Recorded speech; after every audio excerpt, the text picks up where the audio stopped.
What's going on, everybody? Welcome to Throwdown Your Questions, episode 98. I'm your host, Tony Polanco, and I'm joined by Emilio Lopez. Let the fun begin. Chris Seeley. Hey, what's up, everyone?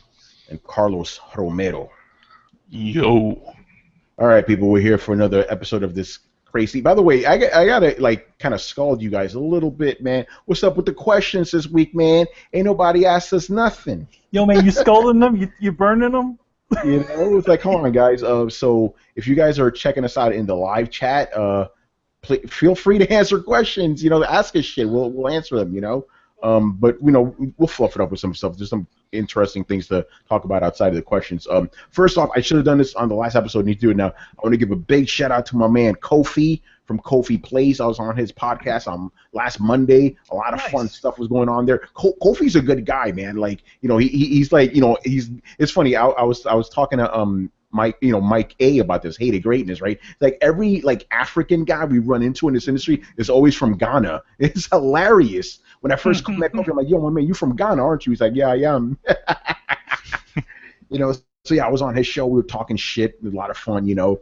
I also want to give a shout out to my man Paul Amadeus Lane. I was on his show, The Tech Zone, on Thursday, I believe. Paul is a good guy. He's one of the few other guys in this industry who's also in a wheelchair. Like, Manny, we always run into him at the Microsoft event and stuff. Yeah, you know, the black dude. You know, I was on his show talking shit. Well, not talking too much shit. It's a family-friendly show, so I had to, you know, keep it down. You know what I'm saying? You had to drop the F-bombs, which is like frig. Frack. Here's the funny thing about cursing, right? It's not actually hard for me to turn it off. What is hard for me to turn off, and I can't do it, I've tried it, I can't do it, is the you-knows. I can't stop doing that shit. It's great. Here's the thing. I noticed the fucks go up when you are with a friend. Like, if me, you, and Chris are in a room, it's like, fuck this, that shit, blah, blah. You know, it's like that. Right?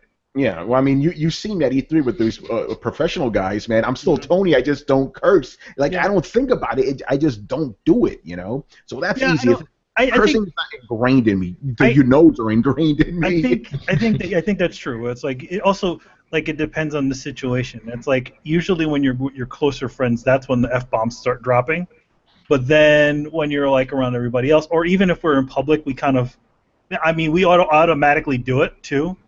Yeah. You know, like if we're having a wider conversation with people who don't exactly know us, it usually kind of we kind of naturally pull those out. You know? Exactly. But you know, the you-knows stay, the cursing not necessary. And the other thing I want to say is, okay, so the appearance at Kofi's show, Paul Amadeus, my man Manny was on fucking what's his face's show, Yanya's show. I was on I was on the what do they call it, the Codec podcast. Yeah, so shout out to those guys, and Manny was talking Metal Gear Survive, obviously. I was talking to Metal Gear Survive, which we will be talking about tonight. So yeah, if you want to check all that shit out, and I'm gonna go back because I've been on a couple of the podcasts. We're gonna fill it up, and you can check out the Throwdown crossover playlist. Please check that out. All our shit's gonna be there. As a matter of fact, this upcoming Wednesday, we're gonna return with the Gaming Podcast Assembly. Me, Broken Games HD, or Weapon Wheel Podcast, as he calls himself. John Phipps, Mr. Negative, and Mike Mullis, Next Level Gaming. We're gonna be doing our thing. Probably a couple other guys too. So that'll be in there as well. You know, definitely check that out, please.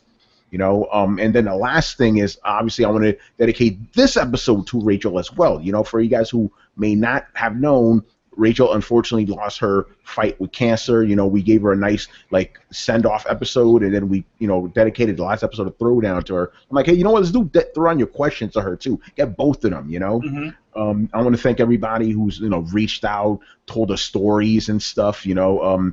She's affected not only, like, us, the family, but, you know, the fans and stuff. The fans have been really, really supportive about this. Yeah. Like I said, the YouTube guys especially, they came out, started telling stories. I'm like, I didn't even know about you guys, because we know about the main dudes we always see on the coalition, you know, like, you know, Phantom Vash, Killax, all these other guys, right? These other guys, you know, it's thank you for coming out of the woodwork, you know. Definitely. I mean, it's great to hear from people that are, you know, that are listening, but also, you know, just don't want, you know, just don't say anything or just do their own thing, and then, you know, just enjoy the show. I mean, it's very interesting seeing how many people Rachel's kind of affected. I mean, when I posted, I posted the old picture that I did of her from STFU and Play when she was an editor or writer on the website, and it said what happened, and there's just so many people that retweeted it and stuff and asking what they could do, if they could send her flowers or anything like stuff like that. Yeah, and like we told you guys, don't worry about flowers. Just don't. Okay, she actually gave a specific animal shelter she wants to donate to, but in general, donate to any animal shelter. She'll appreciate that too. She loved animals because Rachel was a person that she didn't want kids or anything. She didn't care for kids, but she loved animals. So if you can, just in honor of her, and then when you do donate, just say, hey, I'm donating for my friend Rachel Murdoch who passed away. She loved animals. She loved cats, dogs, all that. She even liked ugly ass spiders, man. Like, it was real for her, the ugly motherfuckers, but she loved them. She thought they were cute, So yeah, that's that. Obviously. Oh, by the way, I want to give a quick shout out to Chris Jordan, who's watching us right now. He was just asking me how Brett's doing. Obviously, Brett's pretty fucked up over this. Like, they had a memorial for her yesterday. In her home and stuff. They cremated her. I'm not surprised she wanted it. Rachel doesn't want big fanfare and stuff. No, she doesn't want all that. So yeah, they had a nice memorial for her, but he, I was talking to Brett just a little bit, just texting, because I'm pretty sure he can't even talk right now. But he said it was a little rough and stuff, but people came. Brett. Here's the thing about Brett: he has a really good support system over there, including us too. So he'll be all right. So thank you, Chris, for asking, man. He says thanks, Tony. Was sad to hear the news. Hope he's back soon. Yeah, I mean, obviously we're gonna force this guy to come back when he's in fucking shock over this. But if he decides to come back, I'm pretty sure he will. Give him his time. But again, thank you. Yeah, go ahead, May. No, I was gonna say, yeah, definitely. I mean, the one thing is that especially with somebody that you lived with, or soulmate or whatever, just going back to that space where they've existed is also very difficult. So, it's just, the thing about this sort of stuff is it never really goes away. It'll always be with you. It's just you kind of learn to live with it. And sometimes when, again, I've had family and, friends that have passed away, and sometimes you just have those moments where you're just like, holy shit, they're not here anymore. So it's gonna be a while, probably be a little while before, Brett comes back. But we'll keep you posted as to what's happening with him. He said, despite him not being on the podcast officially, he'll still probably give him poke him a little bit and see how he's doing, and he'll probably call stuff like that. Yeah, and then because I know Brett wants to, we said this, he wants to start gaming a little bit more with us, and obviously that includes you guys. So we'll keep you updated on that. But yeah, it just sucks, because this weekend, obviously, I didn't have any work to do, right? That's when the shit really started sinking in. It's like, damn, I'm never going to get a fucking text from her ever again. I'm not going to hear a voice ever again. It is fucked up, man. But, got to move on, I've actually had another friend that passed away pretty recently from cancer as well. And it's a dude that I knew as an artist, and it was just... like, he passed away and I didn't even know about it until another mutual friend said something about it. And he said, and it's the weirdest thing because I knew him mostly a lot from online communication. And the thing is that the last thing I saw on there, I've seen on there was I talked to him last January. He died in March. So shit. his all of his communications are still there, and he's like, yeah, I'm just going to the hospital, seeing what's up, and never heard from him after. But the thing is that, I connected with another mutual friend, and it was like, it took me, he was like, hey, it took me a while to get through this, but even if it helps you to just aim that dead account, just to say the things that you need to say, to help you, that even helps too, Yeah, I mean, that not to be too morbid, but I need to say this because you said that was his last message, right? Mm-hmm. The last thing Rachel tweeted, like if you see it, man, it is fucking heartbreaking because it's literally her going, "Oh, we found we were accepted for the trial in Colorado. We're gonna go there and we're gonna beat this thing." And she put a gif of Carlton, jumping and being happy. I'm like, God damn, man, that is fucked up. It's especially with our internet culture right now, nothing gets lost anymore. Yeah. It's all there for every. It just sits there like a ghost in the machine. It's so weird. Yeah. It's crazy, man. Like the same situation happened when like an artist what was his name Mark Waringo. He passed away quite a while ago. But the last thing he said, like he literally the day before he died, he said, "Oh yeah, I'm not feeling so good. This, I'm gonna have this, go for a checkup," and then, bam, he's dead. It's fucking crazy, man. But yeah, I just wanted to keep you guys updated on that. Obviously, like I was telling you guys, I had a funny story, but I'll share that a little bit later because we need to fluff up this episode. We didn't get a lot of questions this week, which is very interesting. A lot of shit happened last week. You guys didn't ask us about it, but it's all good. All right. First up, Mr. Final Stage of Bosses. All right. He wants to know, how do you feel about the addition of the Shocker to Spider-Man: Homecoming, and what do you think of Bokeem Woodbine playing him? Now, we briefly touched on this last week, I believe, when Charles was on, right? Mm-hmm. Yeah, that's cool. I don't know who this Bokeem Woodbine is. I believe he's a person of color too. He's not traditional Shocker, who's white. Yeah, that's fine. They can get a Shocker in there as long as he's not like taking up too much space. Here's my theory, right? Because remember, this Spider-Man is supposed to be a year into it, basically, right? 6 months, a year into it. So I'm guessing Shocker's probably going to be there at the beginning of the movie, like a James Bond intro, like he's fucking this dude up and stuff. Mm-hmm. And then you move on to the main villain, who's going to be Michael Keaton as fucking Vulture. How crazy is that? AKA Birdman. Yeah, Birdman. AKA Batman. Yes. So I'm looking at this guy now, Bokeem Woodbine. He's a black dude. He's going to be playing Shocker. Here's the funny thing about Shocker, right? It doesn't matter what the race is because you never see his face. He's wearing that fucking padded shit. He wears that quilted suit. That's the only thing I'm worried about. I just want him to be in that quilted suit. Yes, that. Oh, man.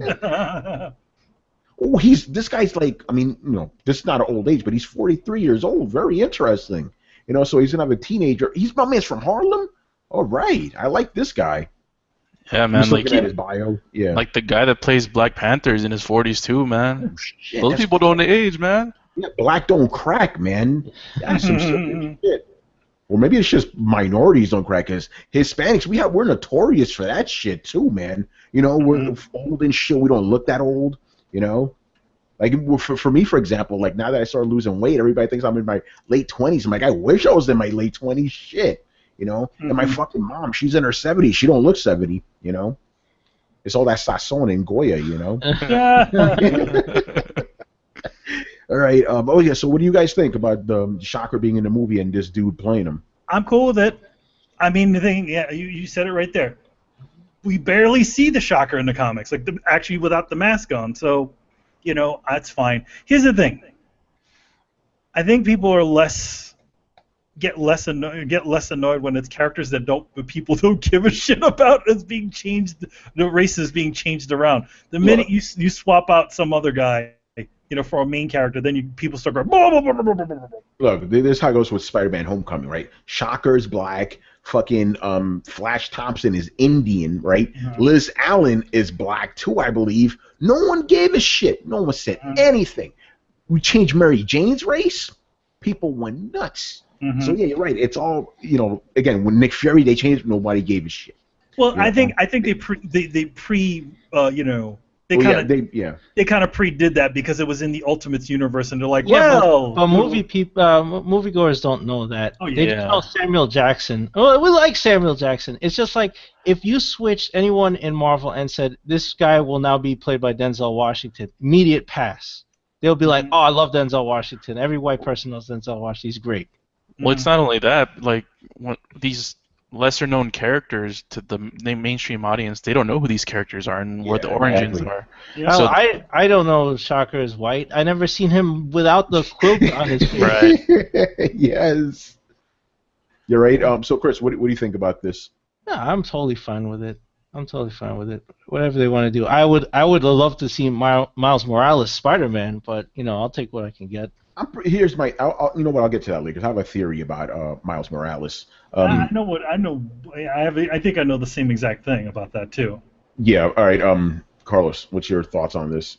Yeah, it doesn't really matter. It just depends on how good of an actor this guy really is. I haven't seen anything he's in. The only thing that I recognize is Fargo, the TV series, and I've been wanting to watch that because it's really like it gets really good ratings and people hype it up a lot. But if he's a good actor, man, anyone can play him. Yeah, and what do we think about just the Shocker character himself being in a Spider-Man movie? I personally think that's cool. I really didn't care about the Shocker, but I think it's cool, like you do. It's just like, okay, Shocker, we didn't see him.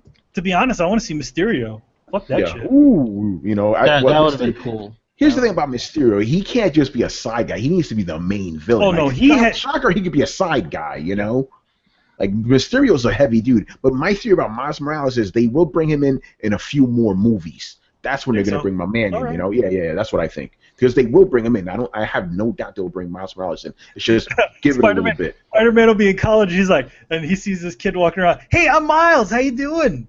Yeah, exactly. Hey, they may toss him in this movie. You never know. He was walking around. Hey, what's up? He's like, hey, this is my bud Miles. He lives on the other side of town. Yeah. See you later, man. He's a big Spider-Man fan. He's a huge Spider-Man fan, this kid. Yes. He's going somewhere. Just you watch. Yes. But yeah, man, I mean, Homecoming, what more can I say, man? Very, very, very, very excited for this movie. All right, moving on. Last question. Hey, Final Stage Boss, man, you're the dude who has like a million questions, like supposedly like saved, right? You only been asking us 2 a week lately. Come on, buddy. You got to give us something, especially during the summer, man. Niggas ain't asking us shit now, All right, but his last one is a very, very, very good question, though. Okay, we had this question before, but let's always get to answer it again. Okay. Does all this talk of 4K gaming make you want a 4K TV/monitor? No. Nope. Nope. Well, it seems like the play. It's like the play for 3D TV or HD TVs, where they're like saying, "Oh yeah, everybody's you gotta have it. Everything's gonna be HD." And then it's like, guys, just like we were saying before, just when they did the other change to 1080, right? They're like, nothing at the time was in 1080. It wasn't until way later that we started getting actual TV stations in 1080. You know how expensive it is for a station to upgrade their quality to the next level up. That means that they have to just get rid of all of their old equipment and buy new equipment. The difference between the whole 3D craze and 4K is that 3D is more of a gimmick. 4K is natural evolution of what TVs are supposed to be. It is a natural evolution, but I don't think that evolution is going to be happening exactly right now. Because also, let me add that video games in general are not done. Most video games right now are not done for 4K either. A lot of the texture resolution is a lot lower. Yes, you get a clearer image, but at the same time, it's still something that's meant for a lower resolution. Well, if you're just talking about consoles, then yeah, but yeah, PC obviously they obviously you'll put more more uncompressed textures inside of there and all that sort of stuff. But when it comes to consoles, which is what's going to be playing on the 4K TV, those games are just going to look clearer, but they're not going to look any better. Yeah, and to answer the question, for me, I already have a 4K monitor and TV, so it's like, and actually I ordered a 21:9 2K monitor for PC gaming.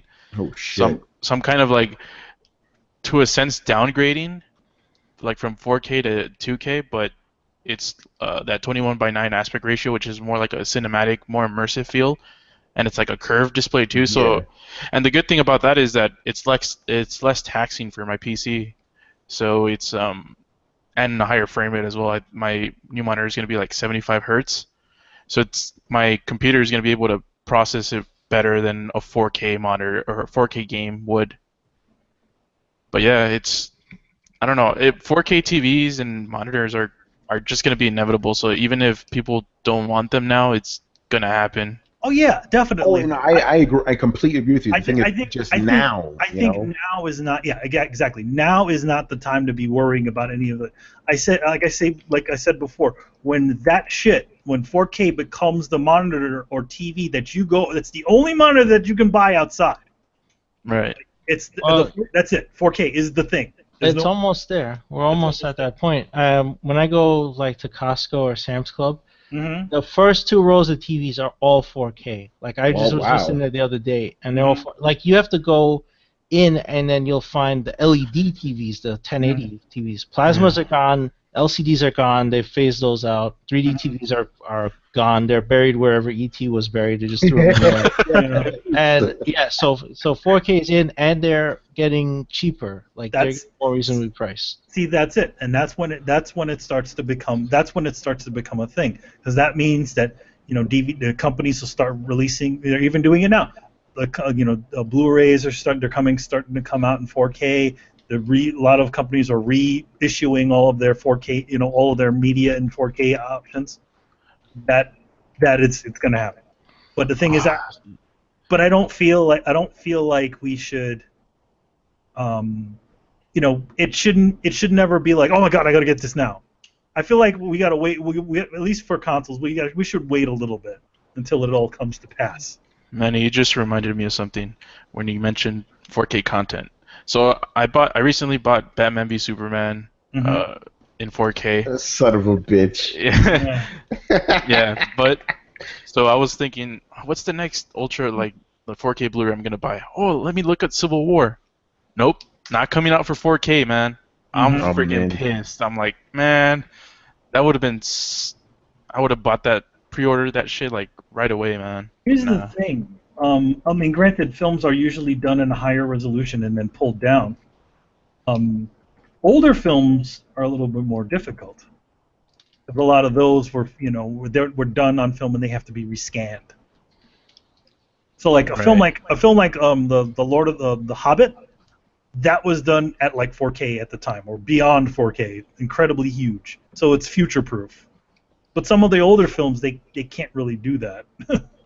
Yeah, it's just remastering, upscaling kind of stuff that they probably need to do. It just means you're going to see more film grain on Ghostbusters. Even more film grain. You're going to see more film grain. Well, actually, Ghostbusters is in 4K Blu-ray. I wonder how that looks. It does. It probably looks really good, but at the same time, there's only so much that you can clean out of an older film like that. Yeah. Without hiring people to digitally retouch every freaking frame. Yeah. Then they're not gonna spend that money. Can someone please explain to me what this McChicken thing is that's going on Twitter right now? What? Chicken. Yeah, everyone's talking about McChicken. Here's one tweet from Liz Finnegan. She's a really awesome writer for The Escaper. She goes, "At least Anthony Weiner didn't fuck a McChicken. The fact that this sentence makes sense today frightens me. I don't know what's happening. How does that make any sense? Don't even bother." All right, let's see. He's trending. What did Anthony Weiner do this time, man? This guy's a fucking character, man. Is he fucking a McChicken nugget or something? What's going on here? No, he's sexting people again. He got caught sexting some, I don't know, prostitute somewhere. He's sending his dick pics again. Yeah. Dude, you know what's funny? This dude has a show on New York 1 every night.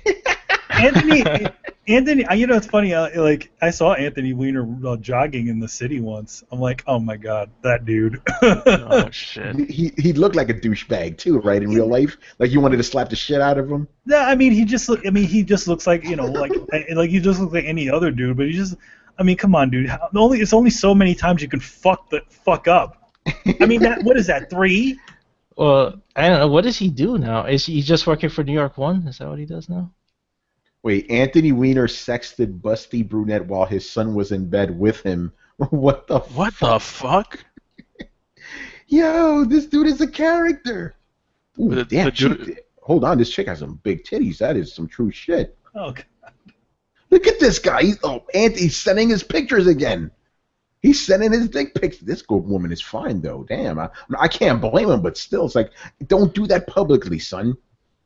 Look at his stupid face. Now, how did he... The thing is how did this get out? Did she just do it? Did she just drop it on somebody? Drop it on the media? How did this get out? Or did he accidentally send it to, New York 1 or some bullshit? I'm pretty sure she sent that shit out. Oh, come on. But then, actually, I don't know, because why would she send pictures of herself doing that, too? You know what I mean? I don't know. Anyway, sorry to derail the show, but again, we had nothing. I mean, there's not much to talk about tonight. Let's talk about Anthony's wiener. Yeah, in 4K. In 4K. But yeah, going back to what Manny said, that's my general thing. Until I could go into until 4K is the only TV out there, and until cable is only showing 4K. Remember, my cable Time Warner just got standardized 1080p last year. Yes. You know, so it's gonna take a while. You know, as far as consoles go, I don't think, you know, again, I could just be talking my ass right now, but I don't think we need 4K yet. You know, but it is coming. I completely agree with that. It is definitely coming. You ain't stopping it. But right now, not necessary. I don't really feel the need for it. I'm good with 1080p. Winter is coming. Yeah, it's interesting when the markets will pressure these services like DirecTV and Time Warner to make their stuff 4K and have higher bandwidth in their download speeds and upload speeds for their internet services. The service is already outputting Ultra HD stuff, so it's really up to the cable companies. Nobody's going to strong arm Comcast or Time Warner to up their signal, right? It's not like Toshiba's going to go there and be like, "Hey, can you guys get on that?" Yeah, they'll be like, "Yeah, we'll get right on that." So there's no strong arming from the TV industry. They're just going to have it's going to be the market's going to swing the other way. When people have adopted 4Ks, you know, all the jocks who go out and buy a new TV for the Super Bowl and all of that, and they don't know the difference between the TV. They'll just get the first thing in the front of the store. You know? I think out of all the things, sports TV will be the first one to, just like last time, will be the first one to start broadcasting in 4K. And that's when it will just swing that way. It's like, oh, the Super Bowl's in 4K. I need a 4K. I gotta get 4K. 4K, and we're gonna turn on the motion flow. 4K. Hey, yo, they said on the fan that they're gonna broadcast in 4K. Gotta get a new TV.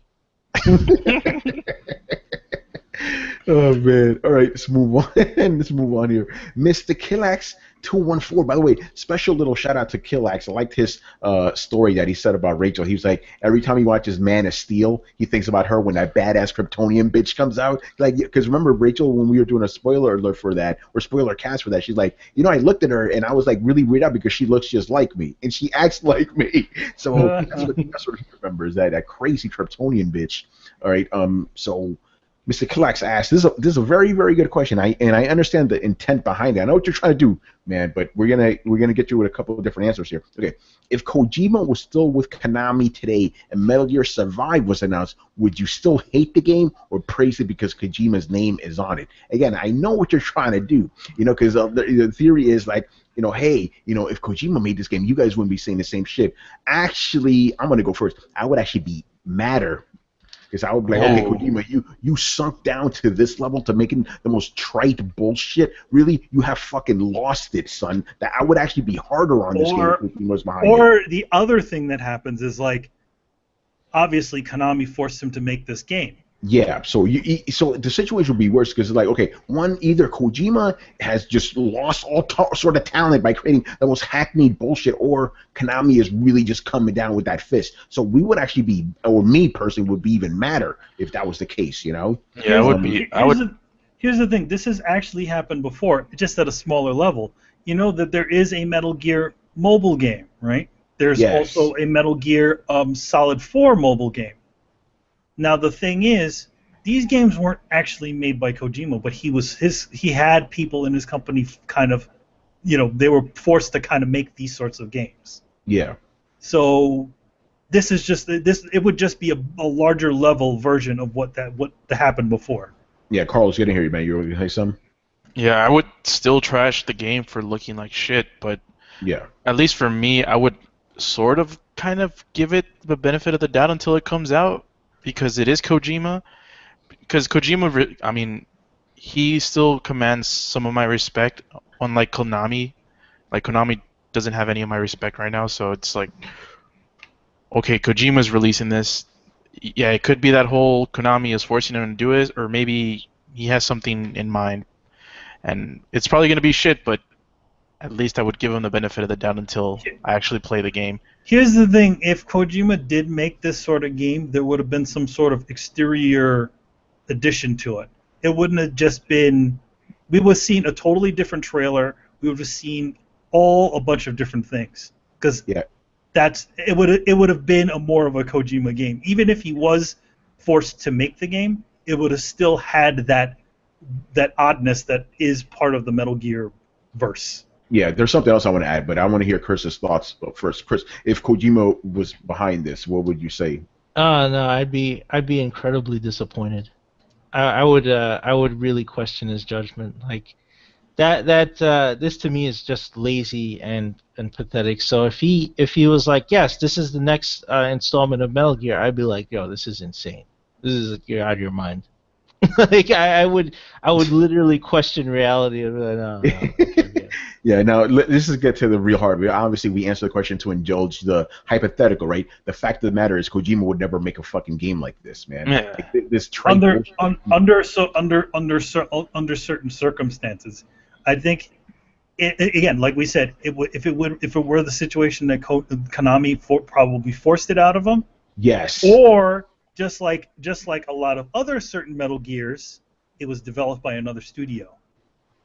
People, people. A lot of Metal Gears, as much as people like Metal Gear Rising: Revengeance, a lot of people do not like Metal Gear Rising: Revengeance. I don't hated it. Hated it. Exactly. So.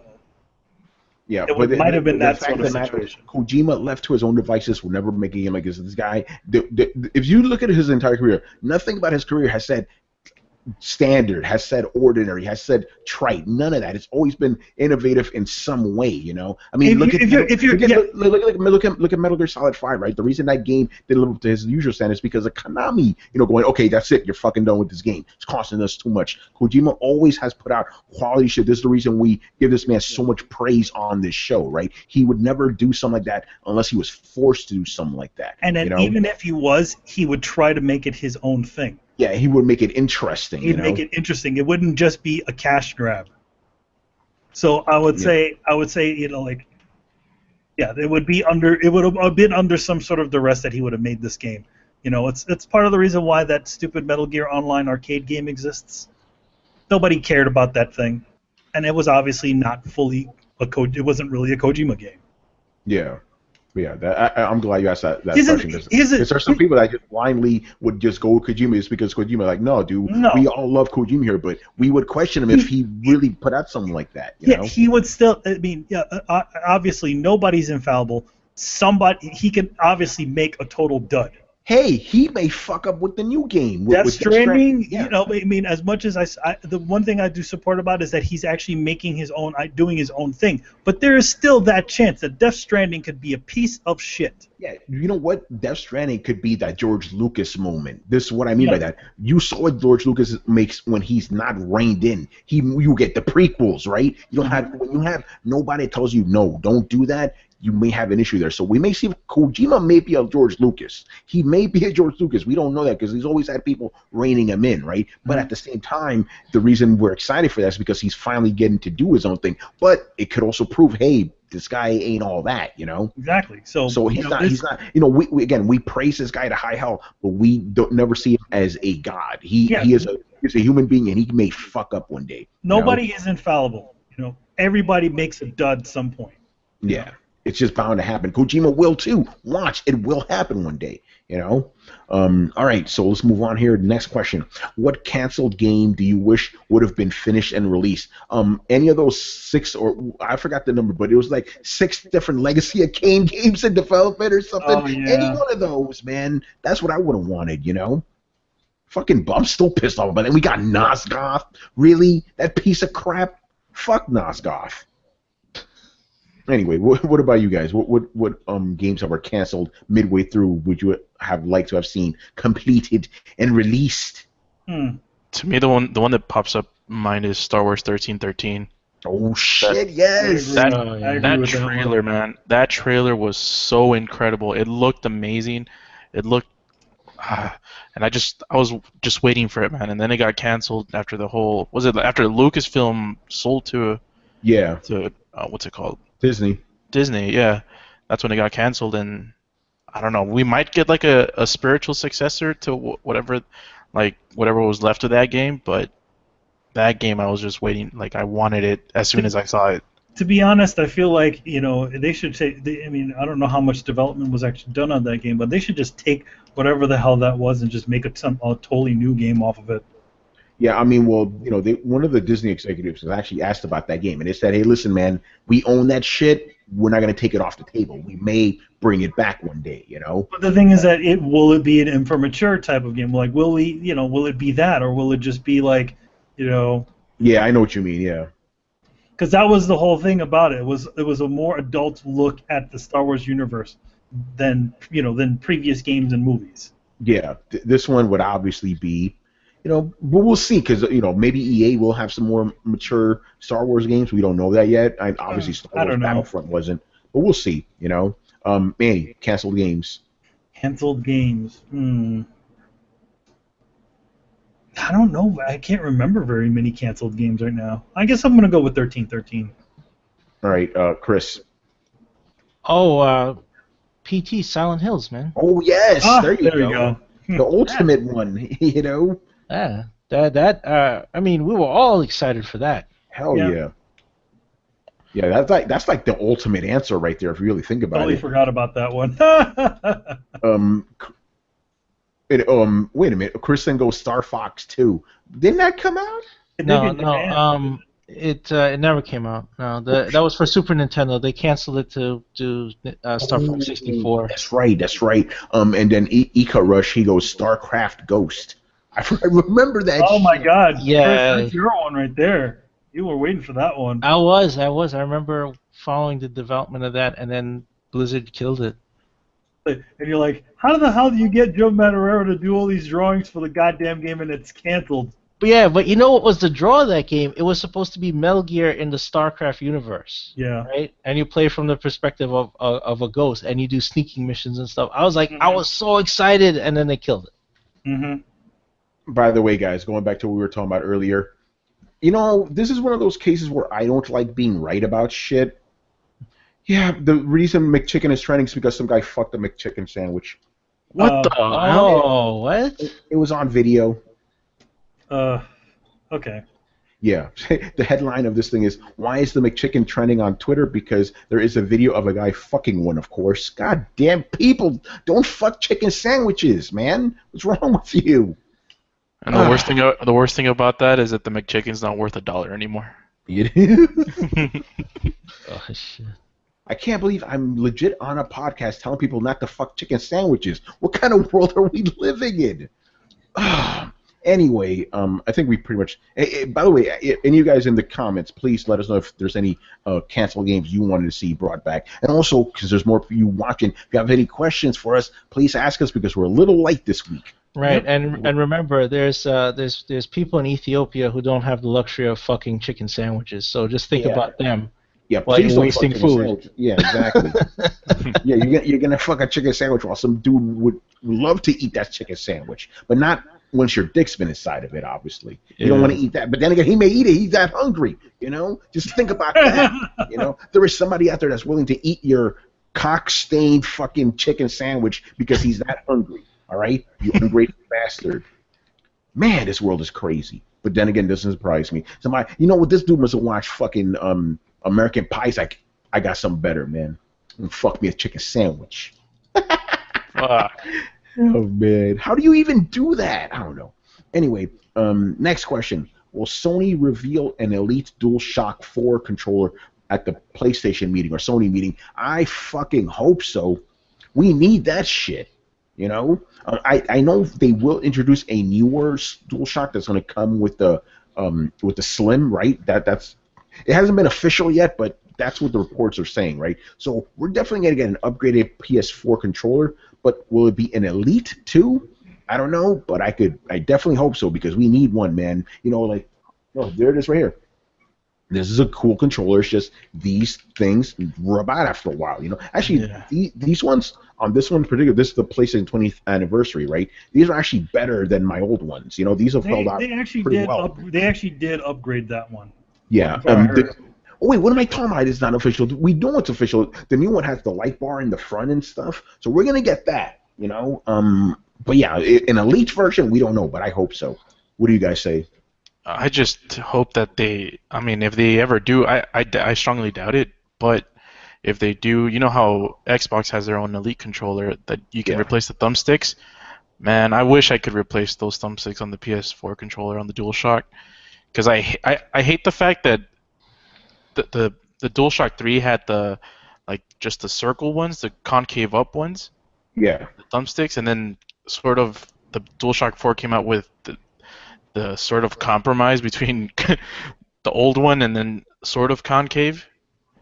But I just want them fully concave down, you know? Yeah. For my thumbs, because those things slip sometimes, man. You want them like this, right? Like the Xbox One controller. Yeah. The only thing wrong with the Xbox One controller is that they're too small for my thumbs. So I hate that. And of course the battery. If the battery is a must, because the one on mine lasts for 2 hours maybe, and it's gone.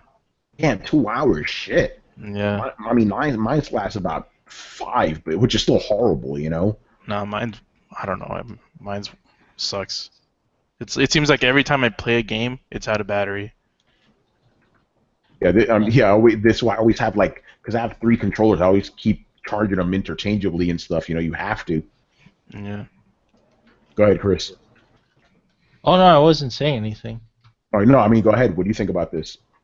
Oh yeah, absolutely. They should release new controller.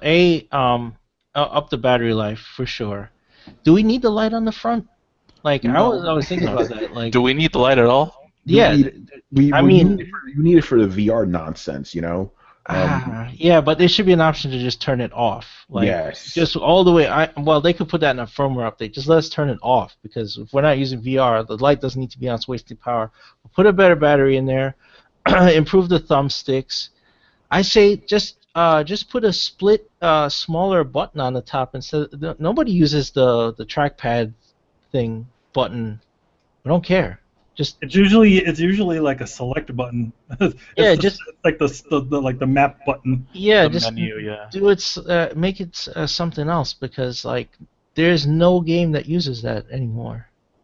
Even when they did, it was just for something stupid like a map or something. Move around the map. So if they improve that and really battery life, really if they do that and improve the thumbsticks and do something with the light, that would be huge.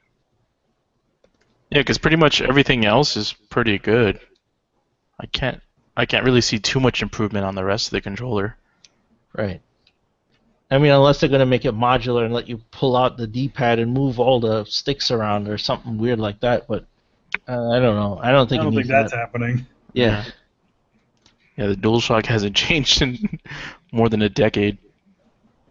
Yeah, basically. I mean, the thing is, the DualShock in general doesn't need too much changing, because it almost kind of is the perfect controller, except for fighting games. It's pretty much the perfect controller, but there's always little things that could be improved, man. Especially the fucking that light needs to go, man. It's fucking bullshit.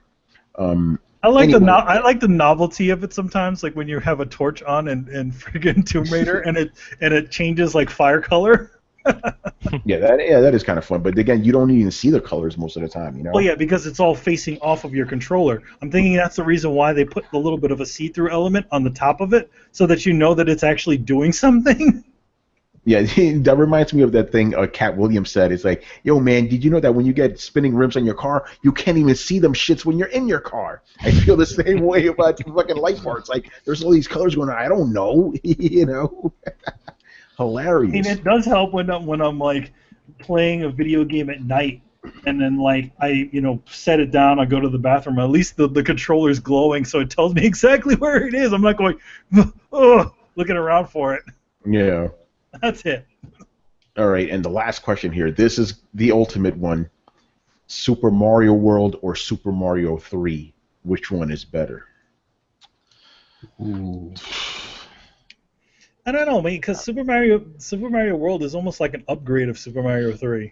Yeah, except it had dinosaurs. Except it had the dinosaur thing, but you can do a lot of the same things you can do in Super Mario 3. Except the Yoshi part. Fly. Yeah, you didn't have Yoshi, you know. The Tanuki tail was replaced by the other thing. Oh yeah, the cape. The superhero cape. Yeah. So I'm actually gonna go with Super Mario 3. I mean not Super Mario 3, Super Mario World. Yep, that's my answer. Super Mario World. I love Super Mario 3. As a matter of fact, you could make the case that Super Mario World and Super Mario 3 are the best games for their respective systems, right? They're both brilliant. But I'm going to go with Super Mario World because I felt that took everything that Super Mario Brothers 3 did and made it even better. It was just like an all-around better game to me. So that's my answer. Chris? I'll agree with that. Super Mario World was amazing. Like, all the best stuff of 3, and then they added Yoshi and some other things. Like, it was really good. Yeah, man. Carlos? Yeah, I agree with everyone else. Not only all those things you guys mentioned, but it just looked way better. That 16-bit, it looked amazing. It still looks good. You can still play that shit right now, and it'll look good. Yeah, for people who don't know, I've been actually playing a bunch of emulated games. I was playing those two just today, By the way, quick shout-out to Mario All-Stars, because I had all the games from Nintendo, right? But better graphic. One of the very first remasters, right? Super Mario Bros. 3 looks fucking nice on that, man. But so, even comparing those two, it's like, okay, I still go with Super Mario World, man. It just there's so much shit in that game, It was pretty revolutionary. Like, I remember I played that shit because I got the Super Nintendo for my birthday, right? Not my birthday, for fucking Christmas. 1991, right? Like maybe a month or two after it came out, man, that was the first time I'm like, yo, I'm not waiting till the morning, man. Midnight, I'm opening this shit. I played that fucking game till 4 a.m., man. I was blown the fuck away, Great fucking game. I'm pretty sure a lot of other people say the same thing. It's similar stories, So that's our answer. Okay, so that's going to lead me into the quick little story I want to tell you guys, right? Because I've been getting more into emulated games and stuff, right? Now, for years, there had been one Nintendo game that I used to play the shit out of all the time, right? I used to rent it from Blockbuster, if you guys remember that from back in the day, right? The only thing is, I forgot what the name of the game was, and I always would never bring it up in conversation because I would feel stupid asking this. Hey, guys, do you guys remember a Nintendo game that had a ninja in it slashing shit? Ninja Gaiden? Yeah, that's what I'm saying. Like, there's so many games that fit that bill. I was like, Tony, you're gonna look like a fucking dumbass. Don't worry about it, But like every so often, more often than I care to admit, I'm like, well, what's that fucking game? Are you sure it wasn't The Legend of Cage? I'm glad you bring that up. It might be. Yeah. I'm glad you bring that up. So I'm like, I just put it out of my mind. But every once in a while, I'm like, well, what's that fucking game, man? So today, since I was picking up a bunch of Nintendo games, I'm like, hey, because IGN did this really cool like list of the best 100 games, right, of all time for Nintendo. It also did one for Super Nintendo too. So I'm looking through the games, and this one pops up, Demon Sword, right? And I'm like, could this be the game? I'm looking at a screenshot. There's a ninja or like a samurai in a bamboo forest. I'm like, I think this is it, man. So I click on the video. I'm like, oh my fucking god! For 25 years I've been looking for this game. I found it. Demon Sword, which is a sequel to Manny. What's the name when he was named? The Legend of Cage. It's a sequel to that. Crazy, right? So I finally found this shit. So I was playing today, loving it, It's funny because that game, you start off with this little ass dagger, and the more you progress in the game, the bigger your sword gets and stuff. Gets more spikes in it and shit. Awesome fucking game, man. Or the Legend of Kage. Yeah, Legend of Kage, Nintendo was the shit, man. What happened to that company? Yeah, I had the same experience too. The Legend of Cage was not actually a Nintendo game. No, but Demon Sword was, Demon Sword? No. Manny, I played it on Nintendo. It was a Nintendo game. You did play it on Nintendo, but Nintendo did not make that game. No, but it was on a Nintendo system. Yes, it was. Yes. Yeah, you're missing my point. It's like Nintendo used to have all these dope games. What happened? And then the saddest part during my whole emulation thing, every time I pop in a game and I see the old Konami logo, I'm like, man, what the fuck happened to this company, man? We're playing Gradius and shit. Fucking Metal Gear, playing Castlevania 4. Fucking Konami, man. Ninja Turtles, all this shit. What's funny about the cover to Demon Sword? Like, the cover of Demon Sword does not look like a fucking ninja. It looks like some dude. It looks like a Conan. It's Conan with this freaking sword. The guy, so you play as a samurai, Yeah, that cover did not do that game justice at all. It's this fucking barbarian, fucking Conan-looking dude, Mm-hmm. Did you know that Taito also did a remake of The Legend of Cage, which was on the PlayStation Portable? Oh, shit.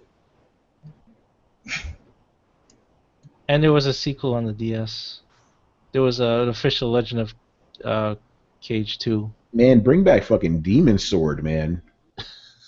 Fuck that. So yeah, I finally got closure on that, you know, but not exact closure because now I can play this shit whenever I want. Beautiful. Played on this the 8-bit Duke controller. It's a little weird because it has 4 buttons on it and stuff, but it feels pretty good. You know? I like how we're promoting yeah, man. Hey, listen, man. We owned the games back then, man. That's what I'm saying. We own the games, we played them. It's okay, you know. All right, moving on here. Mr. QT Branch, we haven't seen for a while. He goes, yeah, that's a name I haven't heard in a while. Yeah, he goes, hello all. I haven't been around because of work and I haven't had a chance to keep up with the show. Forgive me if I repeat any questions, and thanks as always for reading them. Thankfully, you didn't have any repeats here, so we're good, man. You're good. And what I like about QT Branch is he always has a name for his questions. It's always fun. What's it today? The first one is acclaim and accolades. So the question is, does gaming need an Academy Awards level show? What do you think is currently the most important and credible award in the gaming industry?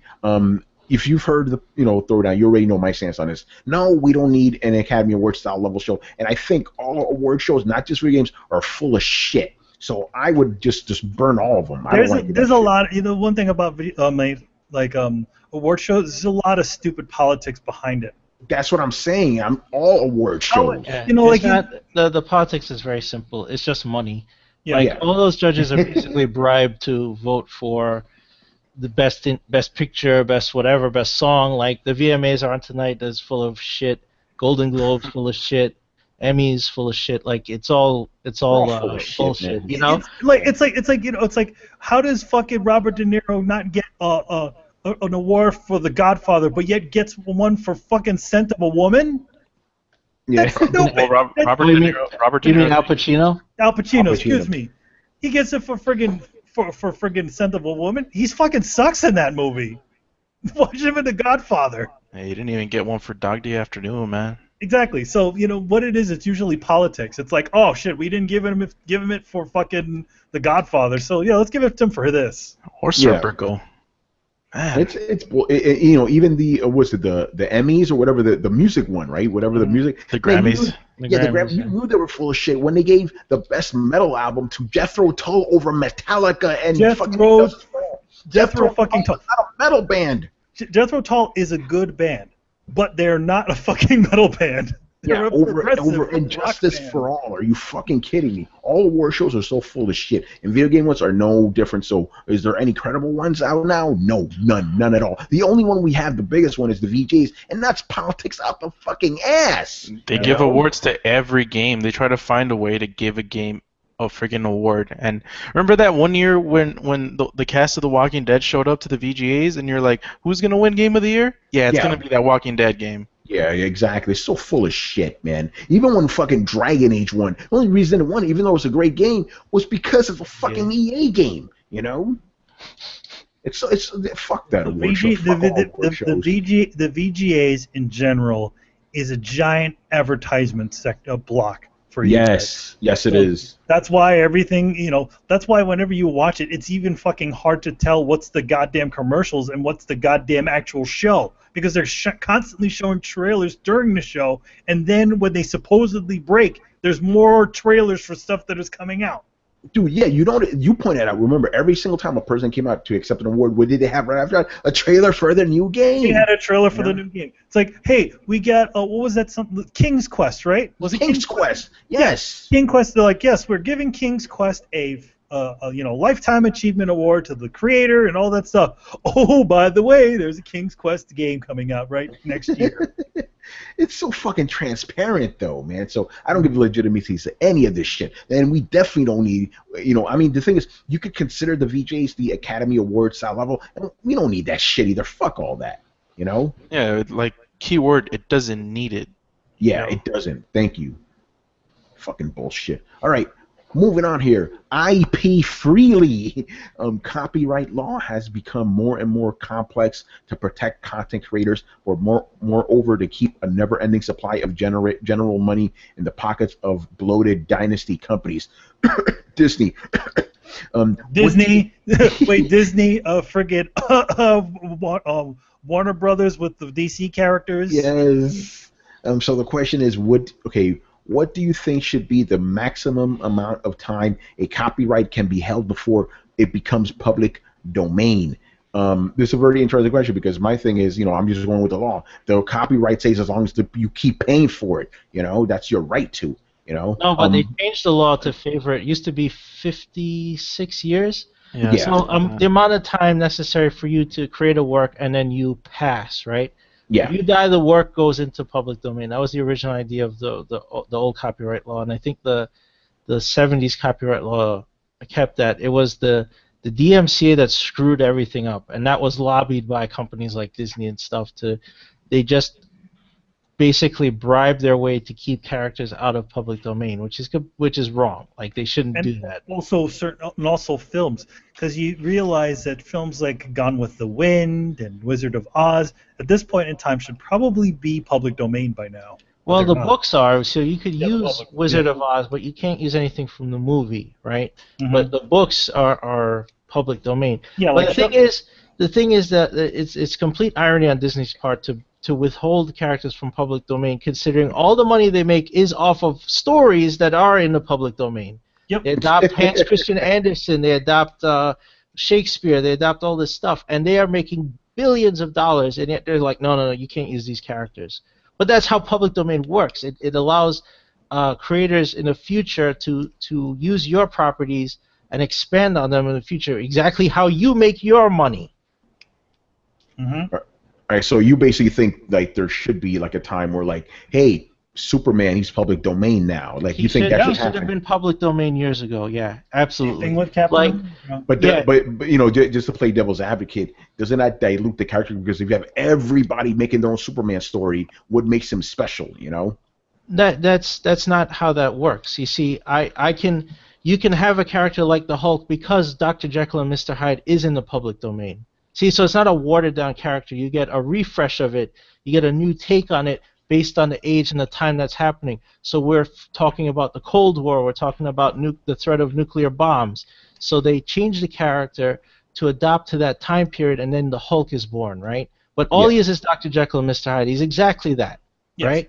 So then what does that do? He's not old enough yet to be in public domain, but it allows you to expand on that for the future, like we're in times we're living in now, right? And somebody will make something else based on that. Same thing with Superman, an alien from another planet comes down and helps everyone. Think about how similar that is to like Dragon Ball Z. What is Goku? An alien from another planet who comes to Earth. He's essentially Superman, but you can expand that. See how Goku is completely different from Superman, but they almost have the same origin.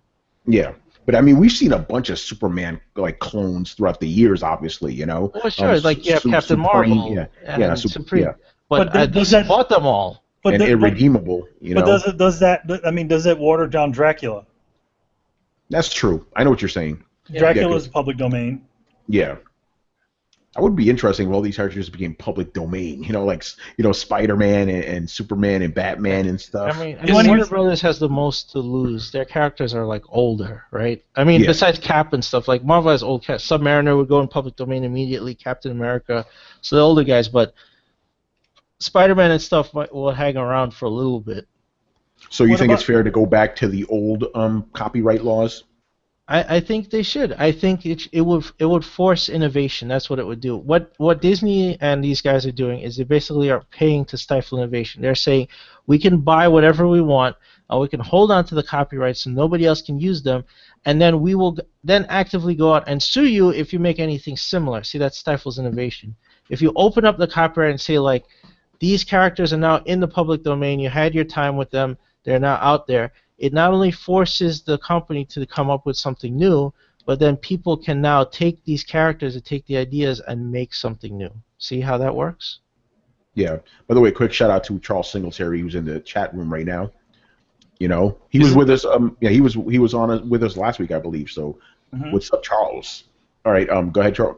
Carlos, the other Charles. Go on, Charles. Confusing the fuck out of me last week. I'm like, wait a minute, you all have the same name. Isn't the Jungle Book public domain? I believe it is. Yeah, Right? the actual Rudyard Kipling story is in public domain. Yes. Just for like, The Jungle Book. Yes. yeah, because Disney made that movie, and I think some other studio is making one for next year. And I'm like, what? How the hell are you doing that? But yeah, I noticed it was public domain. But the thing is that what Disney did is they did their version of Jungle Book. They did a remake of their remake. Yeah. I remember the Mowgli story is only one part of the Jungle Book, right? There's more stories in the original book.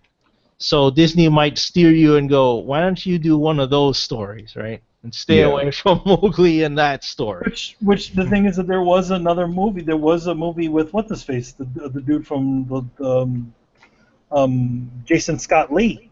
Yeah. He played a version of Mowgli. Yeah, there was one. Man, I'm forgetting the name of the comic book company. I talked about them a couple weeks ago. I was like, they actually just put out like a bunch of racy comics, girls with big tits. Zooscope. Xenoscope. They have a Jungle Book book. They have a Jungle Book out there, right? Mowgli is a woman with big tits. So that's how they get around. That's what they specialize in. Our Mowgli's a woman, So that's how they get around that. Anyway, go ahead, Chris. Oh, no, I was just saying like Jungle Book's in the public domain, so you could do it. But it's interesting, like you can do like the Snow Queen, right? You can adopt the Hans Christian Andersen tale yourself. Just don't call it Frozen. Don't make it look like Frozen. Don't do anything close to what Disney did, even though what they did is based on that same story, right? Yes. So Yeah. It's ridiculous, man. That's funny. Yeah. So if you do Snow Queen, it better be close to the book, or they'll sue you, and they've done that. Yeah, Kirsten Ghost, Jungle Book, Peter Pan, Alice in Wonderland. There's probably others. Oh yeah, Yeah, a bunch there's of them. a ton. I mean, like look at all their movies. Like, I mean, Lion King seems original, but it's really Hamlet. And it's Hamlet. That anime, the White Lion. The White Lion. Yes. There's a shitload of similarities between that one. Right. And but if you do anything like that, they'll sue you. And it's crazy to me. Like, if small creators have to always come up with something new and stay the hell away from big companies' properties, right? But they take stuff out of the public domain and copyright and lock this shit down, and you can't touch that after that, right? And that's wrong. I think that's really wrong. The thing is, it's a lot of these laws. They always say it's to protect the creators, but it's not. It's never really to protect the creators. It's really to protect the companies that have the rights to these creations. Yeah. Yeah, it's always about them in the end, I don't know. I'm not really sure exactly where I come down on this. I don't have a legit answer because, like, I don't know. It's because I can see both sides. Like, on the one hand, I don't want any Joe Schmo touching Superman, but at the same time, what if that Joe Schmo makes a better Superman than DC does? So it's a weird thing. Imagine Joe Schmo makes a better Batman v Superman. As a matter of fact, what if they made the Batman v Superman that we wanted to see? Yeah, exactly. We made a better Batman v Superman, just coming up with it. Oh man. You know what? You want to hear something really funny? Okay, so Superman is not public domain, but the Fleischer Superman films are public domain. Very interesting. So any company out there who gets the film, who actually has the films of the original Fleischer films, because Fleischer did not, obviously they went out of business and nobody bothered to reclaim the rights on those films. They're all public domain, so anybody can put them out. That's also the same for certain Warner Brothers films, by the way. Like which ones? Some of them involving quite a bit of them involving Daffy Duck, because there's so many films that they own. Some of them fell through the cracks. Oh shit! There's actually a list of all the different animated films and things that are under public domain because of negligence by the original studio. Pretty interesting. And a sneaky thing that this is what Marvel or DC does. What they do is they a lot of times you'll notice that all of a sudden, let's say Brother Voodoo decides to show up in a book. You know why that sort of stuff happens? So that because usually it's around the time when the copyright's about to go up on those characters. So to keep the copyright, they pop them in a story or give them a book for a little bit. Yeah. By the way, Brother Voodoo is part of the Avengers Unity Squad right now, so well, so he's his is not going to go up. But I mean, go for any other like really obscure character, Yeah, maybe that's what. I wonder if that's why he brought Fool Killer back. Yeah, that's maybe why. I mean, granted, he's not over 50 years old, but I'm sure that's probably one of the reasons why they have these characters show up every so often that are old and dirty. Yeah. Well, dusty, trademarks go up faster than copyrights, so if they've trademarked those names, they have to use the characters more often. Mm-hmm. Yeah, so that's probably why. But yeah, they'll to refresh all that stuff. All of a sudden, they come out of nowhere. Which, by the way, speaking of Fool Killer, in that free issue of Mosaic, I hid some fun little things on the walls in a bathroom. One of them is Fool Killer was here. Nice. Another one says you are a shoe, and then another one says call DP 555 something something. Yeah. Deadpool. Yeah. Well, it's funny you did that because Fool Killer is in the Deadpool book. That's how he came back, and he's going to be getting his own book. One of the mercenaries for hire. That works under Deadpool. So it's funny because I was actually thinking about Fool Killer like a couple weeks ago. I was like, yo, whatever happened to Fool Killer? Like, remember that guy? Like the guy who he went around killing quote unquote fools, right? And then his series ended when he realized he was a fool and he committed suicide. I am a fool. By the way, Fool Killer is a little bit of an older character than what appeared in the 90s. He's a bit of an older character that they redid. He's an older character, yeah. Yeah, the Fool Killer I was talking about, it's the one from the 90s, like you said. The one with the mask, yeah. Yeah. There's another version of him. All right, and the last question here, Rebel Scum. All right. LucasArts is long gone, but the source code for Maniac Mansion has been archived online by the original creator. Do you think this decades-old game engine is ready for new content and a modern game following? Let me go back. Do you think this decades-old game is ready for new content and a modern gamer following in a retro market that is becoming increasingly crowded? So yeah, he was wanting to know, should they bring Maniac Mansion back? Sure, why not? Sure. But you want to hear something funny? Maniac Mansion is back. Yeah, Day of the Tentacle is a sequel. If you play Day of the Tentacle, there's a computer within the game which they made a update, a new version of it, and you can actually with Maniac Mansion. With Maniac Mansion, so Maniac Mansion is within Day of the Tentacle. In fact, Day of the Tentacle was built on an updated version of Maniac Mansion, and what they did was because they were using a lot of the source code, they just put Maniac Mansion within Day of the Tentacle originally. Interesting. So yeah, there you go. That's how the game is back then. So yeah, the game is back. So if you didn't know, now you know. So the creator of Maniac Mansion is trying to make kind of a new game within the Maniac Mansion-ish style and stuff like that. So he's kind of making his successor to Maniac Mansion, even though he did, kind of a lot of successors out there. All right. That is, like I said, that's it for all the questions this week. We didn't get a lot of them for some odd reason, Mm-hmm. What can you do?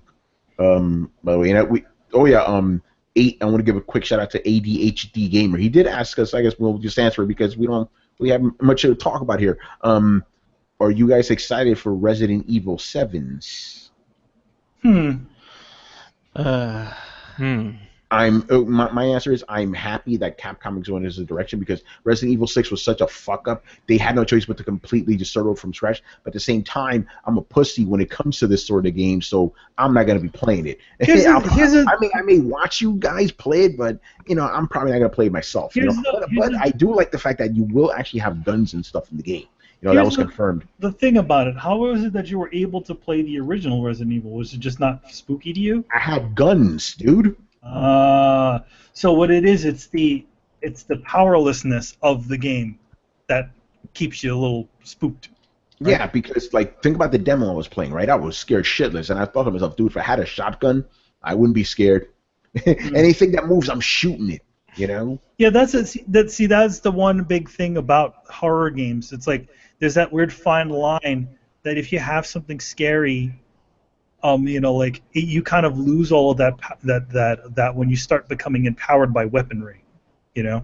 But even so, like even in the original Resident Evil, there was still quite a bit to be kind of spooked out about because you got to keep an eye out on your inventory. And I also think obviously that could be scary in and on itself. And I also think the first person view mode makes it scarier too. Yeah. Because you can't see what's going on around you. Resident Evil 1, I mean, it was scary. Like when those dogs busted, I'm like, oh shit. But at the same time, it wasn't that scary because you had guns and stuff, and the things you were facing were they were monsters, right? You could quantify that. A supernatural horror game like that's why I never fuck with Silent Hill. I'm like, nope. I'm not fucking with that. Think about this Alien Isolation. That's another game that makes you relatively weak. You can't do anything.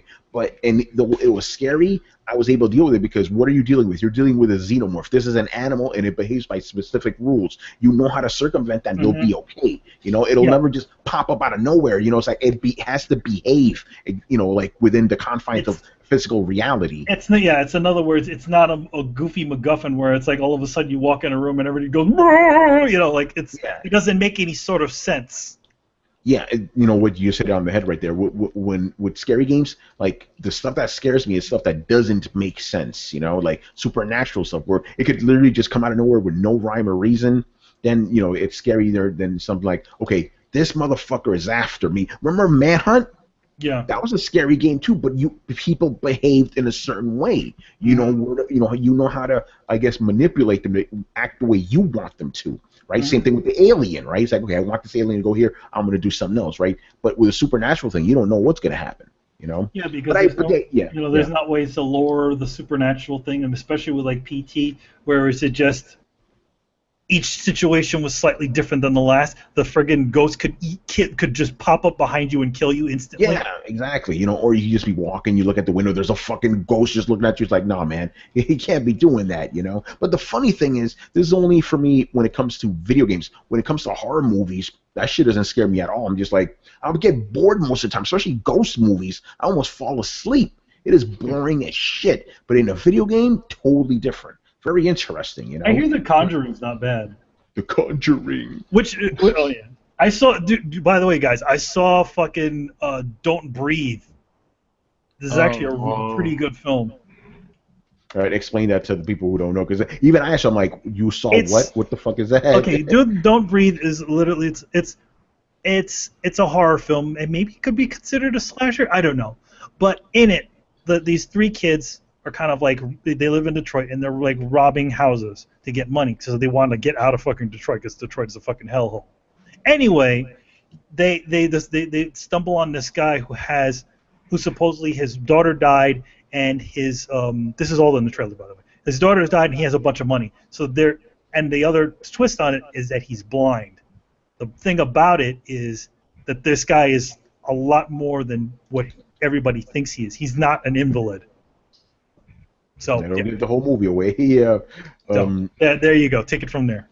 I have a question for you guys. It gets fucked up too, by the way.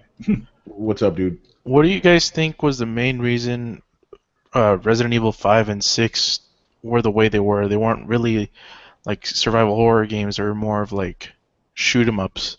All right, I have my theory about that. Basically, it was all because of Resident Evil 4, right? That was the most actiony game in the series, right? But it was still scary. But they were like, hey, this action stuff worked well for us. Let's do it. Let's go even further. And then that worked really well for them with 5. It's like, okay, let's really go out there. But then with 6, they fucked that up, Mm-hmm.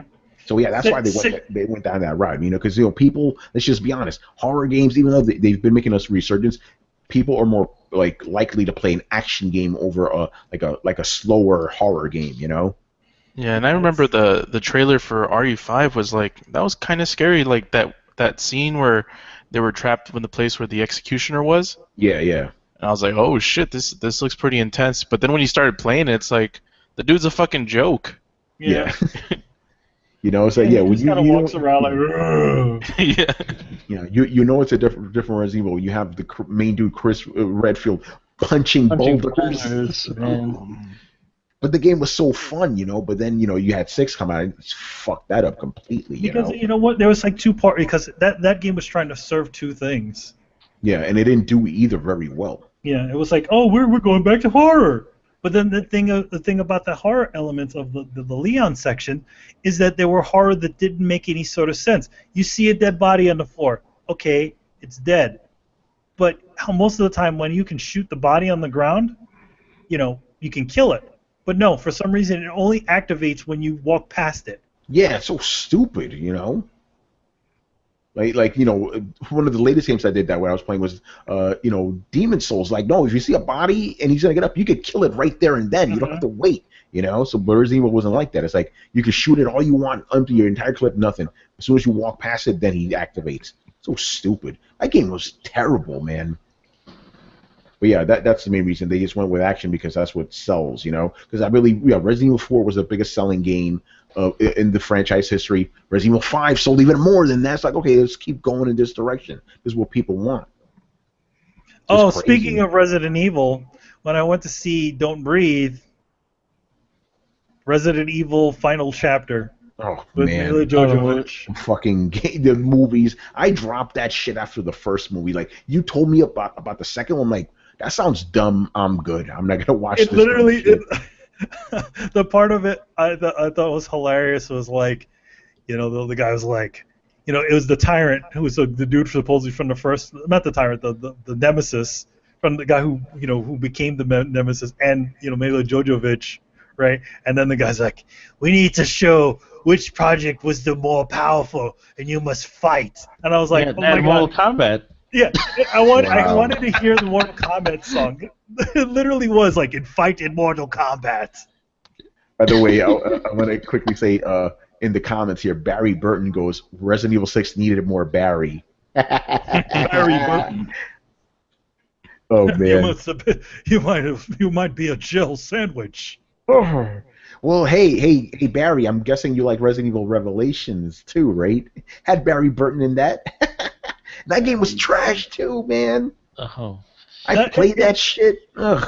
Oh my God! It's like, what was that? How did chapters? Capcom? How did you soil Resident Evil Revelations? That fucking 3DS game and / the HD remaster of that fucking good game. Here's the funny thing about Revelations, the first game, right? Because I came out very close to Resident Evil 6. I'm like, yo, this game's better than Resident Evil 6. It was. It was so much better. But then Resident Evil's terrible. And I didn't even have a problem with the episodic nature of it. I had a problem with the game itself. It was bad. It was a terrible game. Then again, yeah, go ahead. Didn't it have multiplayer? Did it? Who cares? I am pretty sure it did, just like Resident Evil 6 and 5. But it was just so stupid. I think it did have multiplayer. It's the co-op multiplayer. But that isn't. Multiplayer's not gonna make a good game. I'm gonna look this up real quick. Add some time here. Resident Evil, what a piece of shit, man. Man, those games don't need multiplayer, man. Like even with Uncharted, like I wish those games didn't have multiplayer. Like, what's the point? People are gonna play it for like a month, and they're just gonna hop onto Call of Duty or whatever is next. Yeah, you're right. Yeah, it has co-op. And yeah, Uncharted. And here's the thing, I know people are gonna give a shit because they love the Uncharted multiplayer, but that ain't needed. Most games, don't need multiplayer, to be honest. It's the same shit, man. It is. That's why I get bored of it. It's like, okay, what do? You literally go in a lobby and shoot the fuck out of each other. Deathmatch, team deathmatch, capture the flag. I'm gonna say shit all the time. I'm gonna say this though. I liked the Gears of War multiplayer where it's like you're, not the competitive multiplayer, but the multiplayer where you could actually take on Dom or you can be Marcus Phoenix. That was cool. Yeah, drop in, drop co-op, out, right? Yeah, co-op. Yeah. Yeah, I like horde modes, but those are co-op too, where you work with people and fight off floods. Like I enjoy those. Well, those are cool. I played the shit out of Mass Effect 3, the multiplayer in that. But then again, the reason I was playing is because I wanted that trophy. When I got that trophy, I was done. Yeah, I mean, Horde mode was good when Gears 2 first came up with it, and then it seemed like every game did that shit. Like the last good one I remember was maybe Left 4 Dead 2 or something like that. Like the rest are I haven't. Even the Halo one was kind of meh. I enjoyed it. And Reach Firefight. I enjoyed that. Firefight. Yeah. I don't know. I didn't really like it. It was just like waiting for people to land, and then I don't know. I didn't really like it. Hey, I mean, Carlos, if you like Left 4 Dead, I'm pretty sure you'll like this upcoming game called Metal Gear Survive. I know you're gonna say that. Man, what a bunch of bullshit. Metal Gear Survive. Metal Gear Survive. All right, so let's start wrapping this up. So once again, look out for the episode of, I think it's Gaming Podcast Assembly episode number 7 that's coming up this week on Wednesday. Just check out my Twitter. I'll link to it and all that other stuff. And also make sure you check out the Manny. Did that episode go up yet? The whatchamacallit you did? Oh yeah, it's up. It's already inside of our Throwdown crossover section. So you should find it there. That's the codec. I don't exactly know what episode. They don't really number their episodes. Uh-oh. So, but yeah, that one was like a special fan episode. So I wasn't the only one on that episode, and I had about a 30-40 minute talk with the guys there about Metal Gear Survive. Yeah, good stuff. All right, people. So thank you for watching and listening. Leave us your questions in the comments section on the Coalition on YouTube so we can answer them on next week's show. Make sure to follow the Coalition at thecoalition.com. Also help support the site by donating to the Patreon page. Subscribe to Throwdown on SoundCloud, iTunes, and YouTube. Don't forget to follow us on Facebook and Twitter at Throwdown Show. Links are available in the description below. Once again, our show's Tony Polanco, which I'm joined by Emilio Lopez. See you later, guys. Chris Seeley. Hey, take care, everyone. Carlos Romero. Laters, everyone.